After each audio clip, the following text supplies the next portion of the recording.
You're listening to Civic Media. You can tune into any of our live shows on any radio station across the state with the Civic Media app. Find us in your phone's app store and listen anytime, anywhere. Good morning. Welcome to Matt Nair on Air. Jane Matt Nair, Greg Bach, and Calvin Butenoff coming to you live from our studio here at Radio Park in Racine. You can always join us, call or text. The number is the same, 855-752-4842. Leave a comment if you're watching on the live stream on Facebook, YouTube, and what used to be Twitter. Don't forget, we are in the midst of our statewide Text to Win Scotty Summer Contest.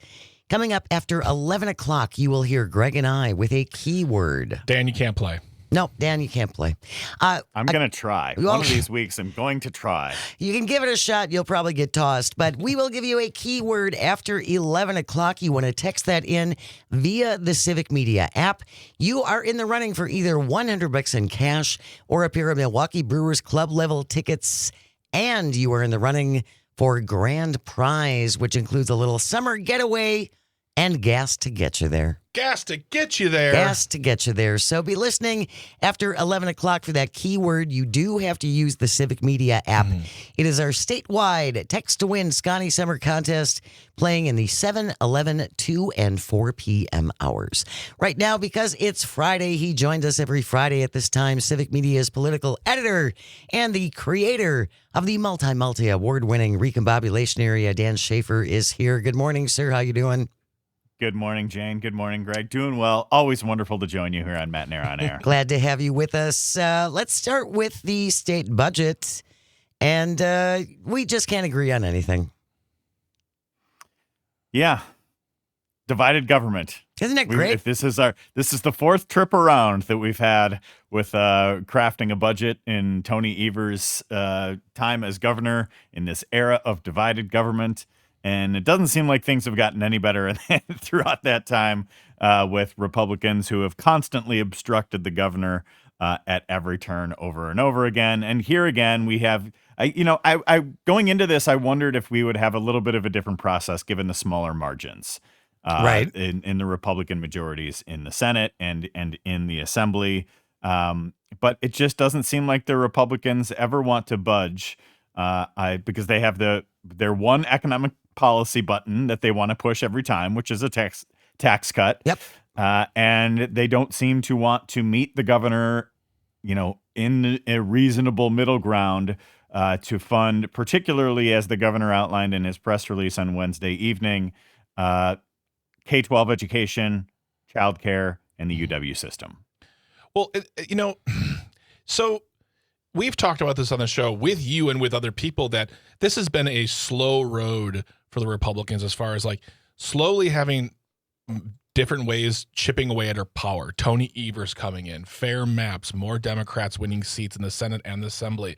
And at every turn, instead of looking at them and saying, hey, might have to even hold our nose, but some of these things we're going to have to compromise on, let's do it. Instead, they are holding on to their power however they can. And in ways that seem real petulant and childlike too, whether it's changing committee assignments or lowering numbers of Democrats and doing things like this. And one of the things, Dan, is that people are saying, I hate saying that, but it's kind of the rumor from Republicans is that they can't get with Tony Evers. They can't have a conversation. He's not sitting down with them. And part of me thinks, one, I don't know if that's true, because I just don't. I feel like Tony Evers, when it comes to the budget, and especially in such a education-heavy budget that he wants to pass, he's going to want to have those sit-downs. But also, if you're Tony Evers and you present a budget and they strip out 612 items and their Joint Finance Committee tour is a joke, why is he incentivized to have any sort of discussion with them at all? Well, because they're still in the majority. Fair. I mean, they're still in the majority in the Senate and the Assembly, and I think the Senate in particular is the one to watch here. I think Vos typically gets his caucus in line in the Assembly. I think LeMahieu has been a little bit less adept at that in the Senate, and I think there's been like the super hardliners. Like there's Steve Nass from Whitewater area, I believe. He's already said let's not even pass a budget if this is what we're going to do. Oh, let's just not do it. So there's one Republican vote that they're going to lose on that. If they lose a couple more, like these margins are going to matter. And I think with the Senate, that there's only half of the Senate has been on the ballot under new maps. So there are 3 state senators who have not been on the ballot under new maps that are in districts won by Kamala Harris. So you would think that Howard Marklein, being one of those, the co-chair of the Joint Finance Committee, and a couple of the others, Rob Hutton in western Milwaukee area suburbs, and Van Wangard in Racine County and southern Milwaukee County. Yeah. You think maybe some of these vulnerable senators might say, hey, we need to actually pass a deal here, or else we're going to lose our majority in 2 years. So, I think as dug in as Republicans are on this and have been on budget items so often over the years, like they're going to have to budge on this or they're going to lose the majority. Those are the stakes right now for them. I would love to believe that, but after seeing the results of the 4 joint finance committee meetings that they held around the state for hours and hours and hours, and the top 3 things that constituents brought up to them, again, were child care and health care and education, and they ignored all of it. So I hear what you're saying about what the numbers imply, but they seem so dug. It's like, we don't care. We don't care what the people want. We don't care what the constituents want.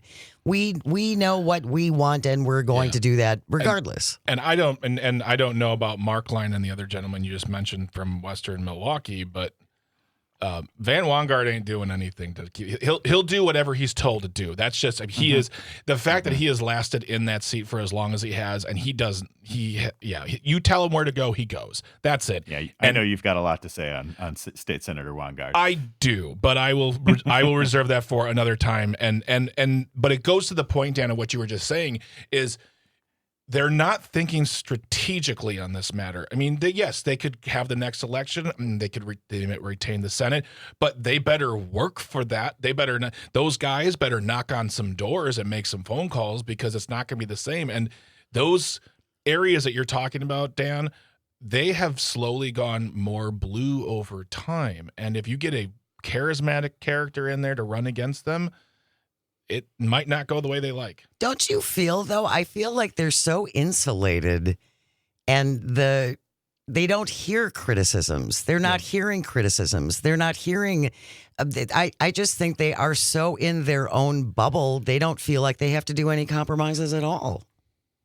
Yeah, I think you're right about that. And I think they've been, drunk on gerrymandering for a long so time. Many years that they haven't had to really, work things out and compromise in any way. And so I wonder too, if we reach a point in this budget process, and we're already late, this is already moving more slowly than it does in typical years. And so if the Republicans are going to go off and say, okay, we're not going to strike a deal, we're going to pass our own budget, should Tony Evers say, hey, I'm going to veto the whole thing this time if you guys don't include, let's say, Medicaid expansion? Yeah. If you guys don't include funding for childcare, if you guys don't include anything for K-12, I'm vetoing your entire tax cut or whatever other priorities you want to do. I think Evers has an opportunity to be a little bit more hardline with this. I don't know. What do you guys think?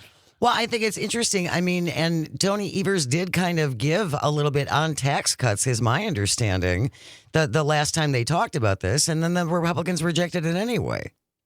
Yeah, because I think Evers wanted them to step up on K-12, on childcare, on higher education, and they didn't meet what he was looking for. Like, Evers was clearly ready to come to the table. From what, in that press release, there was no mention of, Medicaid expansion or other healthcare items, or the postpartum Medicaid expansion that I know you guys have talked about a lot on this show and elsewhere.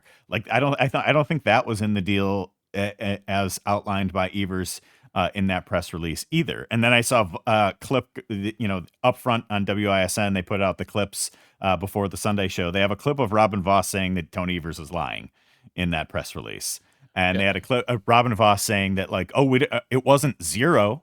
It wasn't zero that we came to the table with on K-12 childcare and higher education. Well, clearly you didn't do enough. If the governor's ready to come there and basically pass your tax cut, How do you do nothing? We have a $4 billion surplus. The money is there. Yeah. The deal is there. Well, when it comes to Robin Vos, this is the same man who was touting. They did the biggest education investment in a generation. Yeah, because you've been suffocating it for a generation. So really, anything better than nothing is a win for him. But also going back to your original question about whether or not Tony Evers should just veto the entire thing. Honestly, whether he decides to run or he decides not to run, I think it's a win for him to do that because he comes out looking strong and for the people of Wisconsin. But the most important thing to it is if he decides to veto that whole thing, he has got to get on every talk show after that and talk about this, touting the win and explaining why he did it. Because that's the one thing he has not done well. He has not touted victories. He has not gone on there and done what politicians need to do, which is, say, hey, I did this for you, John Q. Public. So I think he looks strong either way as a way of saying, I'm going to run again. And this is why, because of this kind of budget activity, I think I can help. And if he's not going to run again, it's like, I'm out, peace, and we're going to do this the right way. But either way, he's got to have a messaging plan to go along with it. Well, and I don't know that you know this offhand, Dan. And by the way, Dan Schaefer is our guest, Civic Media's political editor and the creator of the Recombobulation Area. He joins us every Friday. I don't know if you know this offhand, but if you wanted a little indicator of the pettiness of the Republicans, how many of Governor Evers' board appointees are they still sitting on?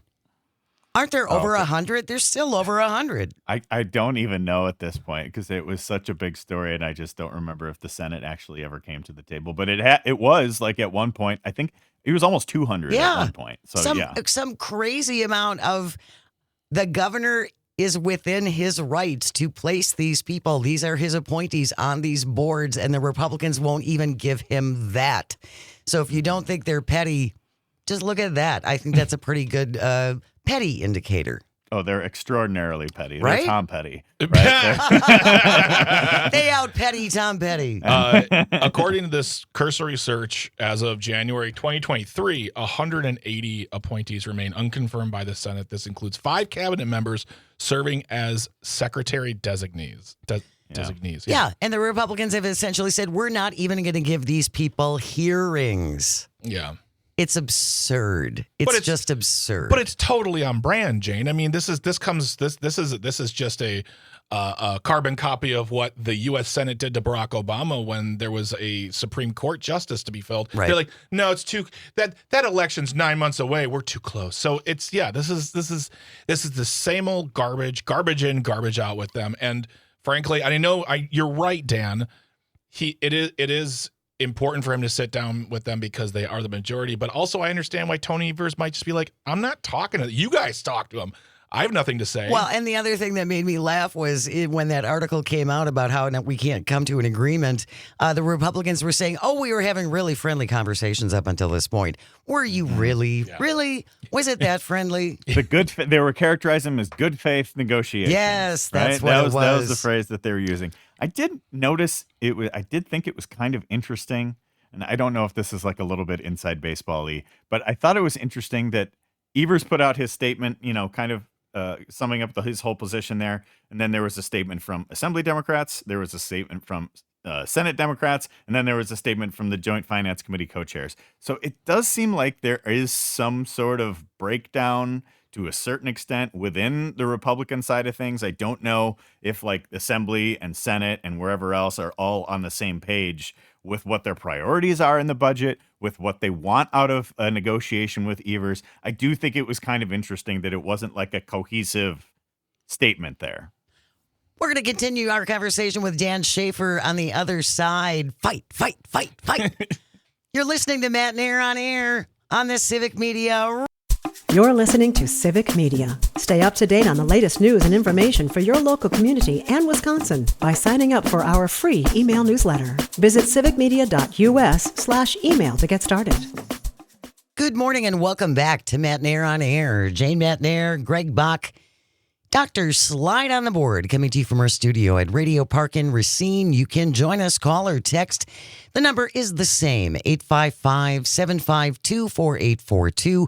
You can also leave a comment if you're watching on the live stream on Facebook, YouTube, and what used to be Twitter. We're joined by Dan Schaefer, Civic Media's political editor and also creator of the multi-award-winning recombobulation area. We haven't talked about this yet this morning, Dan. We were saving it for you. But if you were, I don't know, anywhere on the internet yesterday, you might have heard about this little spat between formerly two best buddies. They were the president and the co-president, Donald Trump and Elon Musk, not so buddy-buddy anymore. What a day to be terminally online, right? Like that was, oh my goodness, just the back and forth between Elon Musk and Donald Trump on Twitter yesterday, escalating into Epstein accusations and all sorts of other stuff. You know, at a certain point, you just got to sit back and pop the popcorn and watch the craziness unfold.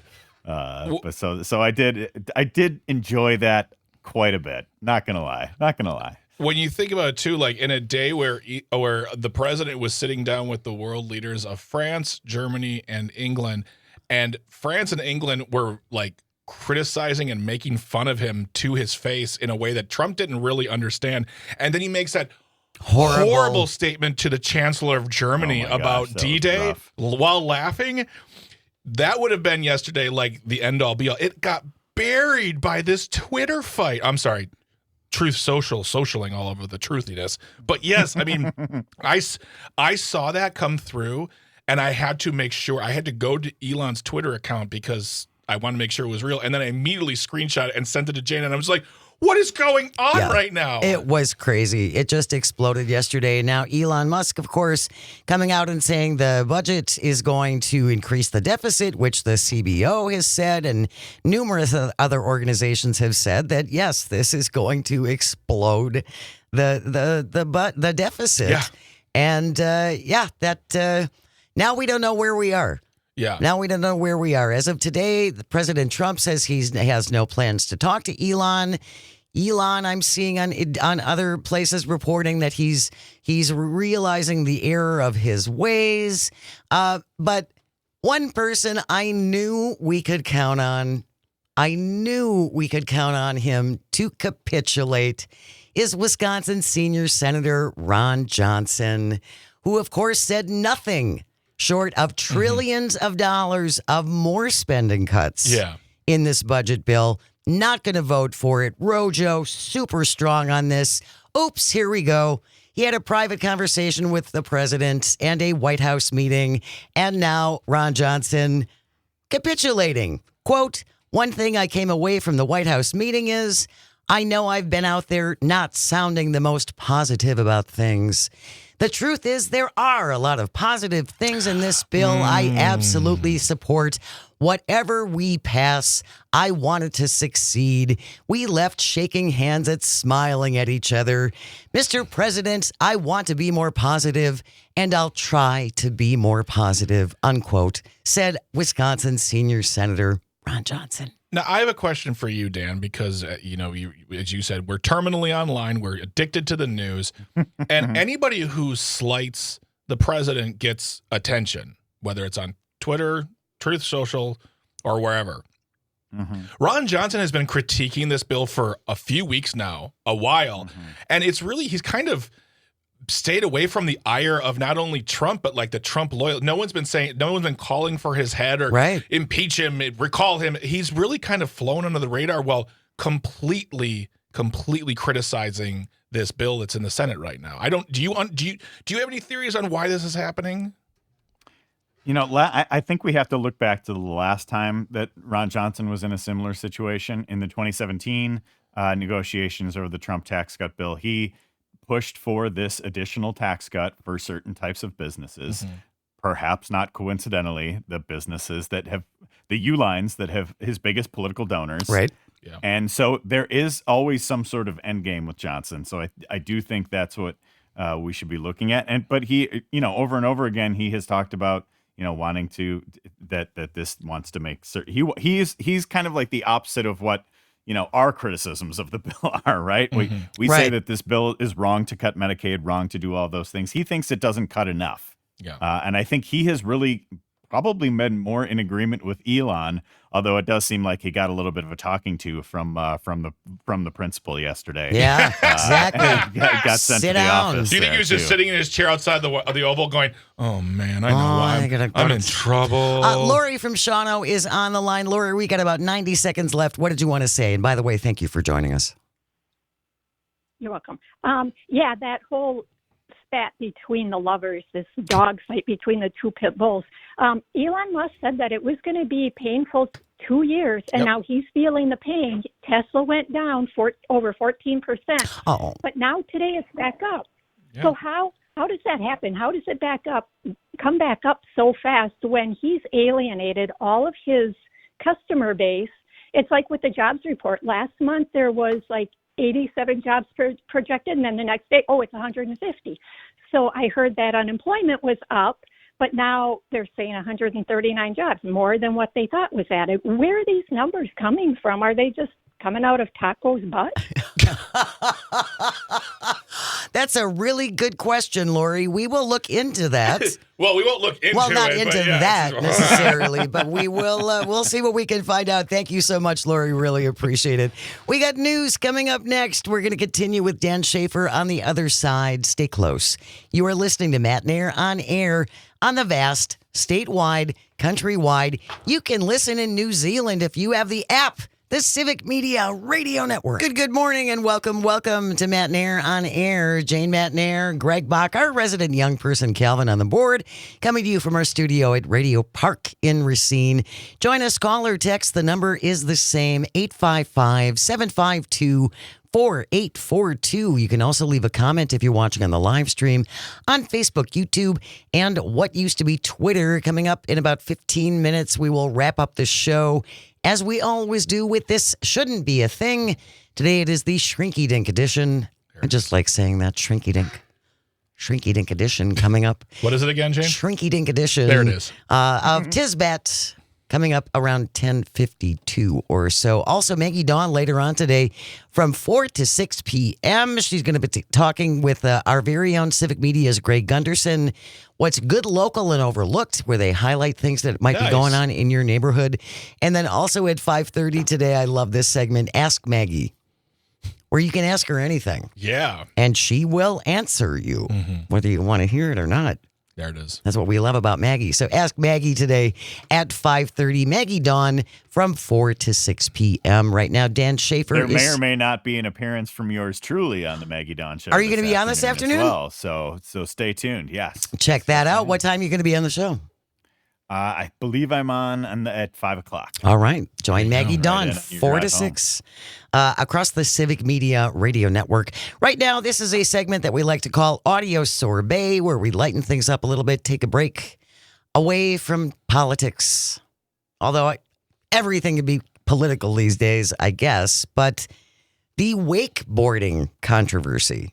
I'm not sure, Dan, if you were aware of this, but there have been a whole bunch of letters to the editor in the Milwaukee Journal-Sentinel about wakeboarding. Now, I don't live on. Tell me more about this. Okay, one. so I don't live on a lake. I don't know anyone who has this issue. But so here's the debate about wakeboarding. Wake enhanced boating uses ballast tanks to create great big waves for surfing and tubing. But this has raised concerns about shoreline erosion, damage to lake beds, and invasive species. So the question that the Journal-Sentinel posed was, should wake-enhanced boats be regulated differently than other powerboat activities like skiing? So apparently, again, and correct me if I'm wrong, 855-752-4842, these wake boats drive a little more slowly, create these big waves so you can surf over them and stuff. But the issue is the erosion along the lakeshore as these waves come slapping up against the land. And it's not like the speed of the boat, right? It's not generating like larger wakes. So again, that's making bigger waves, and this is causing problems with erosion on some of our lakes. So lots of it's interesting how hot people get about stuff like this. I was surprised. Oh, I mean, well, one, people are going to get upset about anything nowadays. You say anything like, I like mayonnaise with my fries. How dare you? You are an American, sir. It's catsup or nothing. But I think when you start to delve into one of the great aspects of Wisconsin, which is summer times at the cabin, at the lake, and you start to mess with that aspect of their being, I'm not surprised at all that people are going to lose their fluffin' minds. Here are some of the comments from some of the letters to the editor talking about wakeboarding, and we would love to hear from you at 855-752-4842. Should wake boats be regulated differently? And is this an issue where you are? This one letter, Tim from Rhinelander says, I'm a lake resident in northern Wisconsin. Crescent Lake, our lake, is too small and shallow for wake surfing. Our shoreline is suffering damage as 2 to 4 foot waves crash our shore from a neighbor's wake boat. Another one, Gunnar from St. Germain says, I've been around all types of boats my whole life. I have come to find everyone feels like they are the one the lake is for. What does that mean? Everybody who has their own type of boating or their own type of activity. Yeah. That's what the lake is. King of the lake. They're the king of the lake. My activity should trump all other activities on said lake. Well, and I think that those who are pro wake machines, I guess, whatever you call them, wake boats, are going to think, and they're going to say, don't worry about it. Stop it. We're just having a good time. Why do you guys have to ruin, that sort of mentality, which is very king-like mentality of, I don't have to worry about what you think. I like what I like, and what I like is great. So get off my back. Freedom. And there's some of those letters in there, not said in so beautifully and concisely as you might have good words. Have said it. But thank you. Yes, there are some of those. Great Gary from Winchester. I live on a chain where the town and the residents voted to ban wake surfing on the lakes. Erosion isn't the biggest issue. The safety of other lake users and bottom scouring as a result is an issue, and the ballast tanks are potential transporters of invasive species from lake to lake. So again, if you get zebra mussels or something on, if you go in one lake and then you go into another lake and they're concerned that that's going to transfer and then get into that ecosystem and cause problems. Dan, when you take your boat out, I feel like I got to try this out to just see how fun it is, because then who cares about the zebra mussels, right? If it's really a lot of fun, you can just write that off. Yes. There are some serious... I just want to see if it's fun. Then it's maybe worth it. I need to make some boat friends this summer. Yes. Really. Everyone needs a boat friend. This time of year, I'm like looking at, making my summer plans. Kids are finishing up with schools.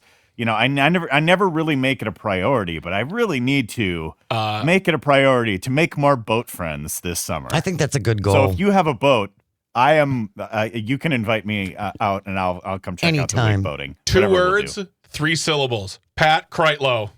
Oh, there we go. Now it's a pontoon boat, but pontoon works. That is the only piece of. And I want to say, because I love that they have it, but like, as far as a spending, like, I would never buy a motorcycle. I would never buy a sports car. I don't think I would buy an RV. But if I had the money, I would buy a pontoon boat. That is, a floating living room. Are you kidding me? Yeah. Nice and relaxing. Yes. Nice and relaxing. I love a pontoon boat. Yeah. Talking about the wake boat controversy in Wisconsin, if you'd like to chime in on this, 855-752-4842. Leave a comment if you're watching on the live stream on Facebook, YouTube, and what used to be Twitter, Milwaukee Journal, Sentinel, asking folks about this issue and some really hot letters coming in. Lori writes in, my family enjoys this type of boating better than tubing or water skiing. It's a slower way to boat and have fun surfing the wake. It's better than water skiing and tubing. It's not as loud, and the boats are going slower, so they're safer for the person behind the boat. One thing, though, Lori is from Illinois, so I almost think that we have to throw that one out. Rejected. Right? Asterisk. Asterisk on all comments. No, yeah. Mike from Green Bay, listening on WGBW, texted in, as a general rule, wake boats are really bad for small lakes. They do a ton of damage to the shoreline, as well as docked boats and equipment. They also do harm in some cases, even kill wildlife, especially shore nesting birds. Now, what's interesting about Lori's letter is she's talking about all the fun and memories. Now, I would love to see someone say to Lori, but here are the ecological impacts of it all. What do you think? And I think, Dan, to your point, what you're saying is it's that thing of like, but I like it. Yeah. It's fun. Like, you know, weird comparison. All my friends who are like, I think guns are terrible. You take them to a gun range once, they're like, that was amazing. It was so much Let's fun. go back again. It is interesting, though, and we will include this in our show notes if you want to read these letters to Yeah. the Milwaukee Journal Yeah. about, and a lot of the ones who are pro are like, yeah, it's just really fun. Why can't I do what's fun? Sue from Crivet says, Freedom, baby. Yeah, I live on the largest lake in Merrimack County. Many of our residents have had to put large rocks on their shoreline. The lake clarity declines much more quickly when the wake boats get in the water. Our lake is widely used by people who do not live there. Yeah. So we are highly susceptible to invasive species. Another guy, Bruce, on Turtle Lake, we've lost 3 feet of shoreline because of wake boats. And that right there is dangerous for homes that are on the shoreline. Absolutely. Eventually, like that shoreline is going to erode to the point where your house can just dump into the lake. And that is a fact. I learned that in a class in college because I learned things. And I just, maybe not. Okay. If the lake is of a certain size, it just makes sense to ban these boats or ban the activity itself.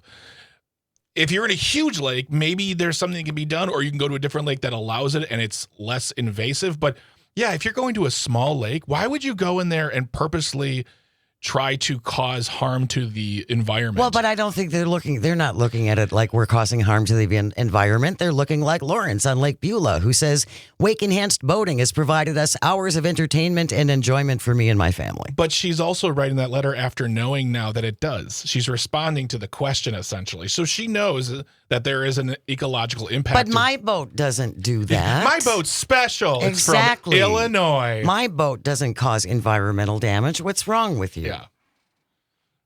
Are you saying there's trade-offs to having fun sometimes, occasionally? I'm learning this for the first time. Yes. It's very anti-American, I want to say. It's to say like, hey, do I have to give up something of mine so other things can thrive? Whoa, what? There was a May 28th closed-door meeting held by Mary Felskowski, president of the Senate, and also the representative of a district with lots of lakes and lots of constituents worried about this wake-enhanced boating.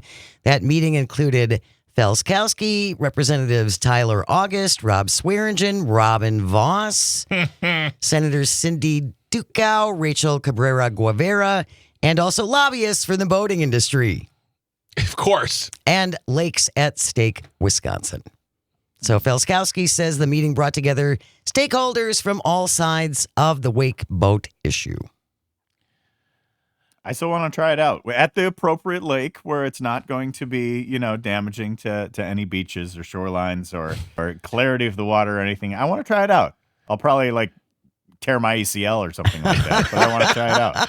And this whole segment is just to be named Dan Wants to Go on a Boat. Let's I have do want to go on a boat. Let's make boat friends. That's actually That's the segment. Let's make boat friends. yeah. You got your podcast headline there, Greg. There you go. Current state law does allow motorboats, including wake boats, to at least 100 feet from shore. It also allows local units of government to pass more restrictive boating rules. So I don't know, wake boat fans. I think there might be some regulations coming your way. I know, it's just freedom. Yeah, But that's the way it goes. it's true. Well, we live in a civilized society. That's how the boat floats? I don't know. That's not something. That's how the wakeboards jump. I don't. I don't wakeboard either. Okay. Neither do I. My typical boating activity is sitting on a pontoon boat drinking too many New Glarus Moonmans. So that's also a good time.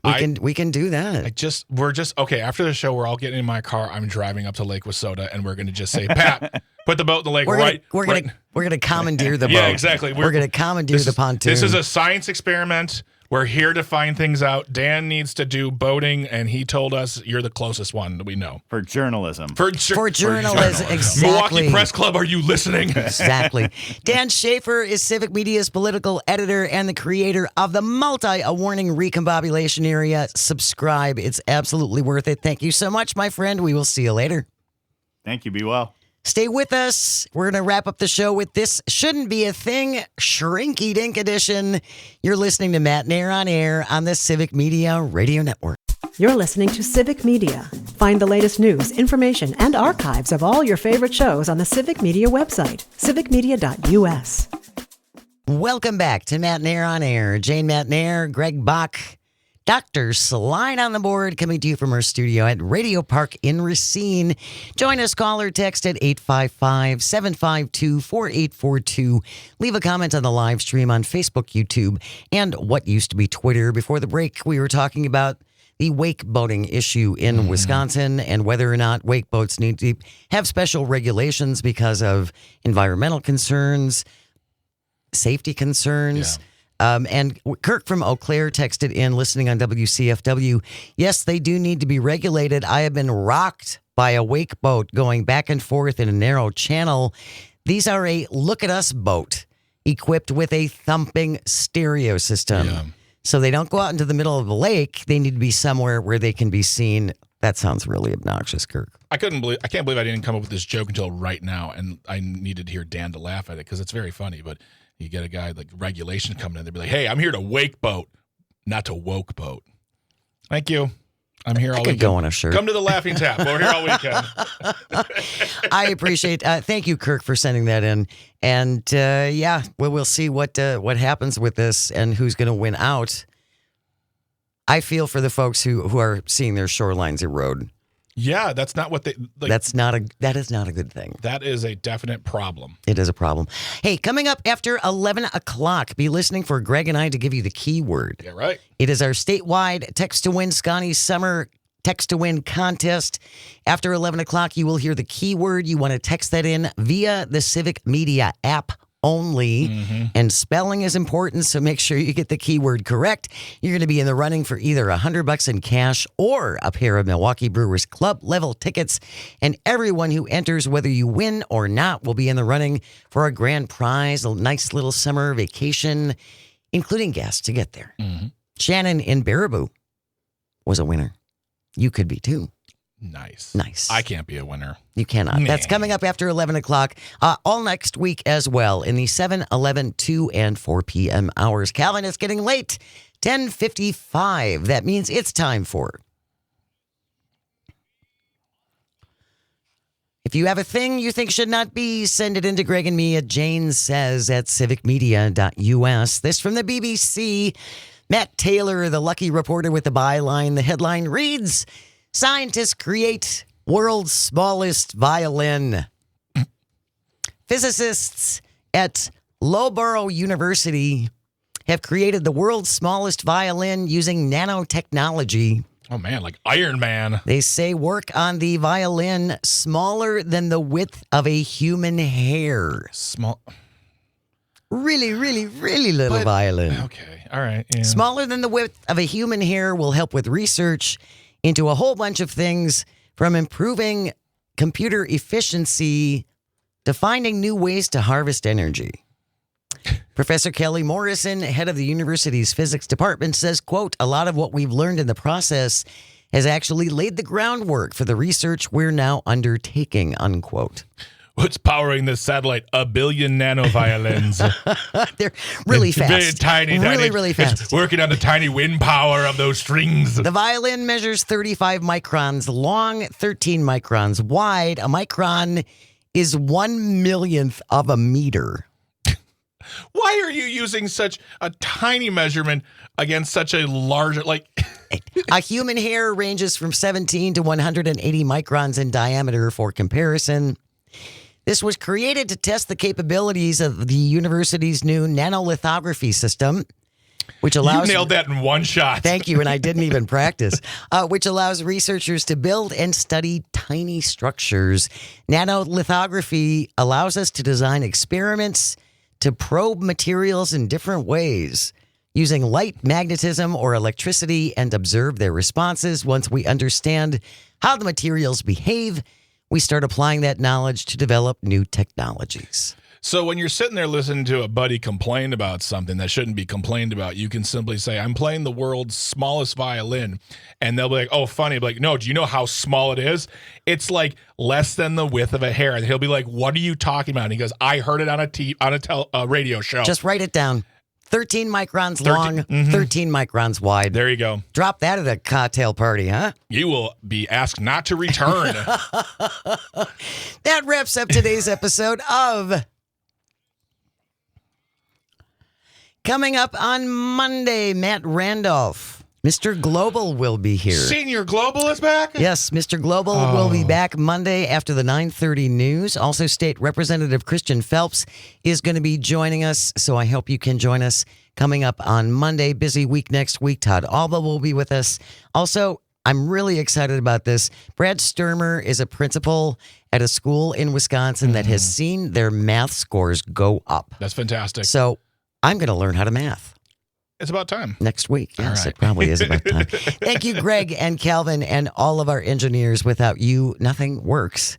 And thank you most of all for calling and for texting and for listening. It means the world. I hope you find some joy over the weekend and you have the chance to share it.